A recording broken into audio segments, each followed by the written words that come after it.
Hey guys, I'm Zach the Movie Fan. So this week I'll be looking at nothing but zombie movies. So I wanted to get my first zombie movie review out. Um, so let's and because the poll I picked, because the poll I made had like 4 votes in a row for each of the 4 movies, I decided to say what the hell and review the movies in order. So this week we're going to start off with arguably the granddaddy of all zombie movies, George A. Romero's Night of the Living Dead. Released in 1968 and written and directed, well, actually, no, I believe it was directed by George A. Romero. I think it was written by somebody else.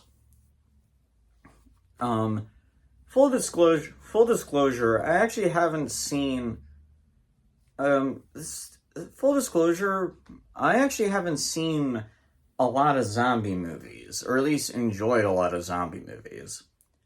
I mean, I've enjoyed other zombie media. I really like the Resident Evil games.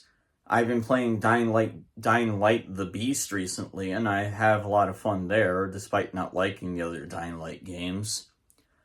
I've played, um, I've played, I've played Left 4 Dead 2 with my little brother, and I still play it from time to time on my Steam Deck. And I'm a fan of I'm a fan of The Last of Us Part 2. No, The Last was Part 1. I don't care much for Part 2. No offense to people like Part 2. I'm just not one of them. And I like the Walking Dead games, both the Telltale games and the first, 2 seasons of the Walking Dead show. I did try watching Season 3. I couldn't get into it. Then again, I think around the time I finally got around to Season 3, I was just sick and tired of zombie stuff, so that was probably why. Anyway, point is, I have liked a lot of other zombie stuff, but not any zombie movies. So I want to rectify that by checking out 3 beloved zombie films and 1 bad zombie movie. And a lot of my audience probably knows which one that is. But we'll cross that bridge when we get to it. Now,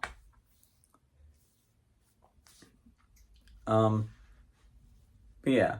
The one I've been was the most excited for, though, is Night of the Living Dead.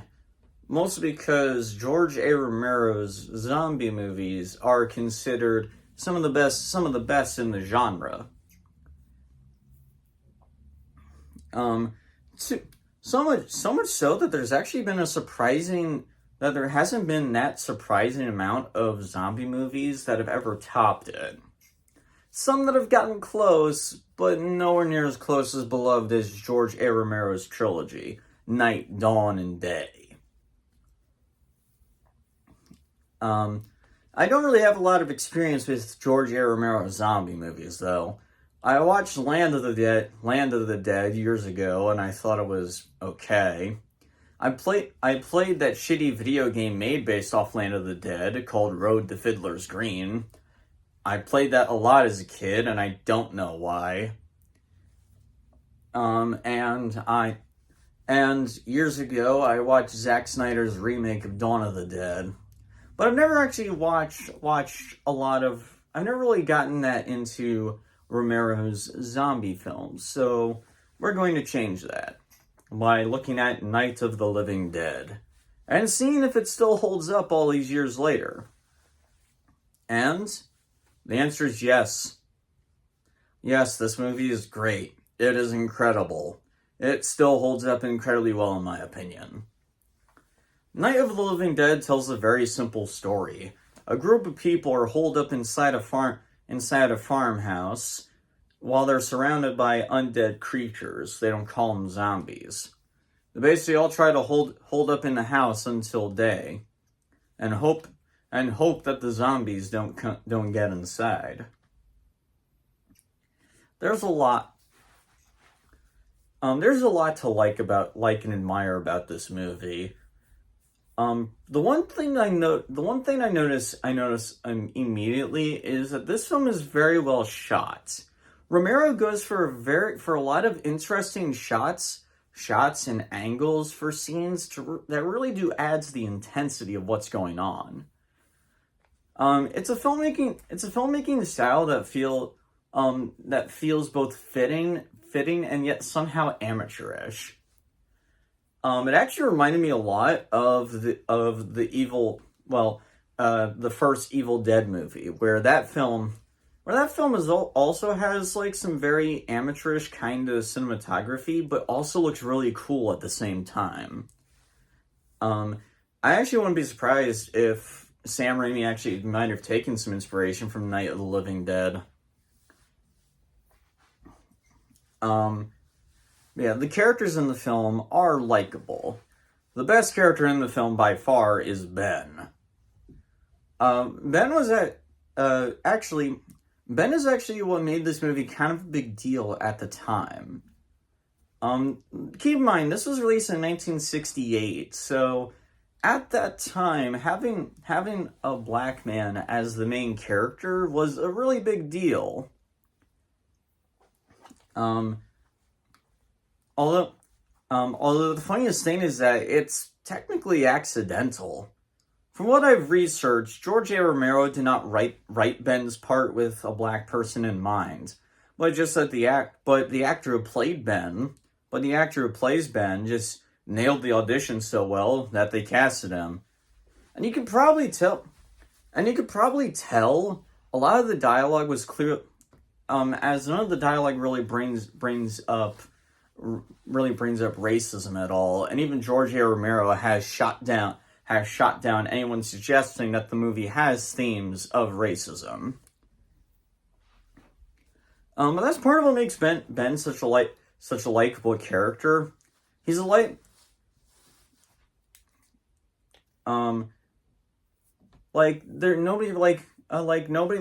it would have been so easy to just because Ben and Mr. Cooper get into arguments, and it would have been so easy to make Mr. Cooper this angry racist, but no, a lot of their differences you can understand.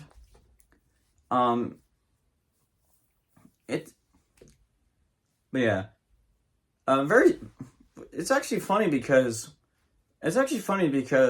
I just, by the time you'll see this, I had already posted a video talking about Dog Soldiers, which also has a character named Cooper in it. Could be a possible reference.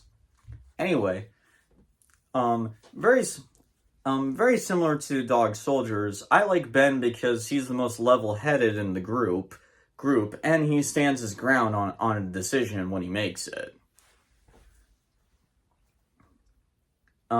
He's the character that really just gets things done in the film, and topped off with how level-headed he is, and he's incredibly likable.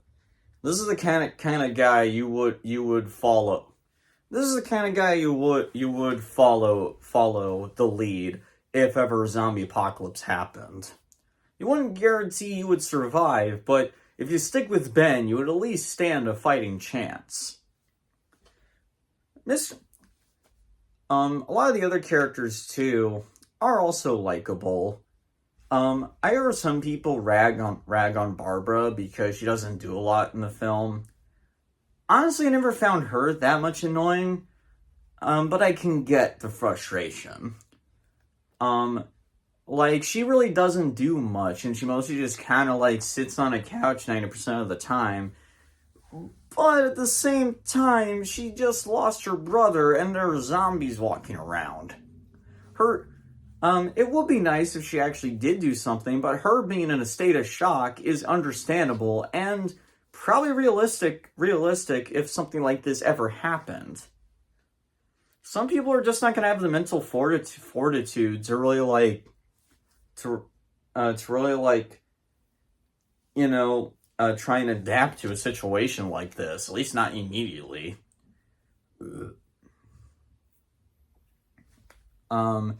There, the people, the other characters are likable too. I like that young guy and his girlfriend. I unfortunately can't remember their names.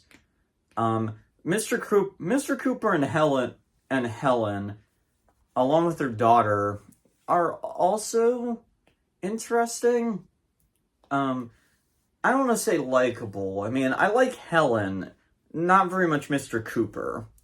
But the best thing about this movie, though, is that, like I said, Ben and Mr. Cooper have differences on how to handle the situation, but both of their ways of trying to adapt you can understand. Ben wants to stay upstairs. Ben wants to stay up in the house. He wants to, board up all the windows, stand a fighting chance.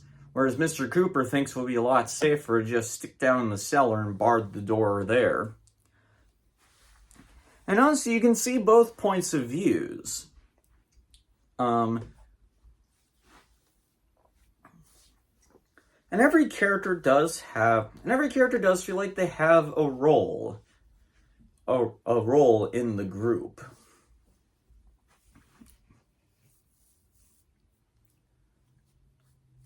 But yeah, the makeup and practical effects actually look pretty good for their time. I mean, yeah, okay, the zombie makeup obviously doesn't look that great by today's standards, but they actually still do look pretty freaky looking. I think a lot of what helps is the black and white aesthetic.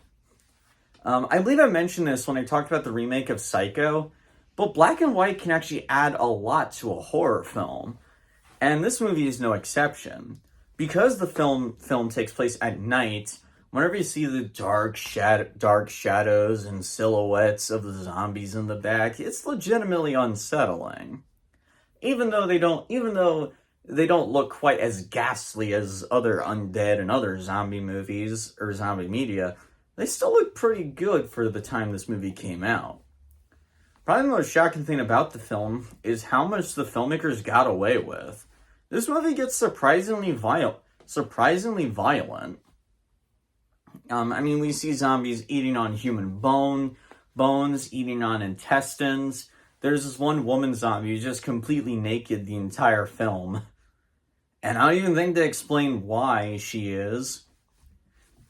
I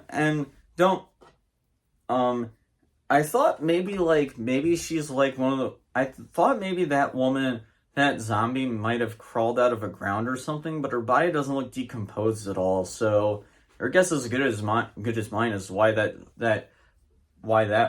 one zombie is completely naked.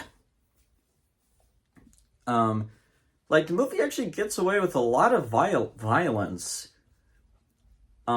Seriously, I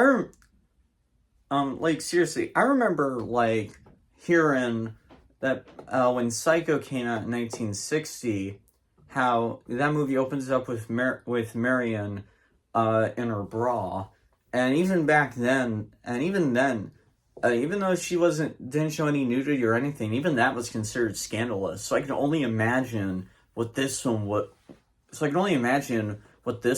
reaction this film would have gotten out of people in '68. I also heard, I don't know how true this is, but shortly after this film was released, the rating system that we know today was created. And honestly, it's understandable after this film, considering a lot of the stuff it got away with.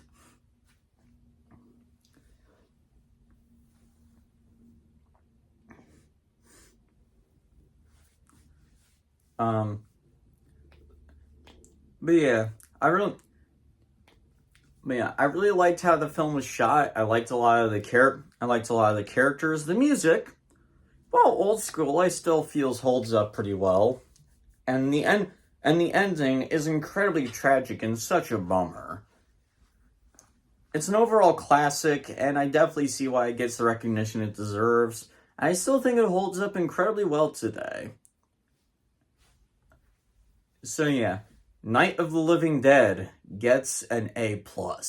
This is a fantastic movie, a fantastic zombie film, and it's more than earned its reputation. But yeah. And before you ask, yes, I will go.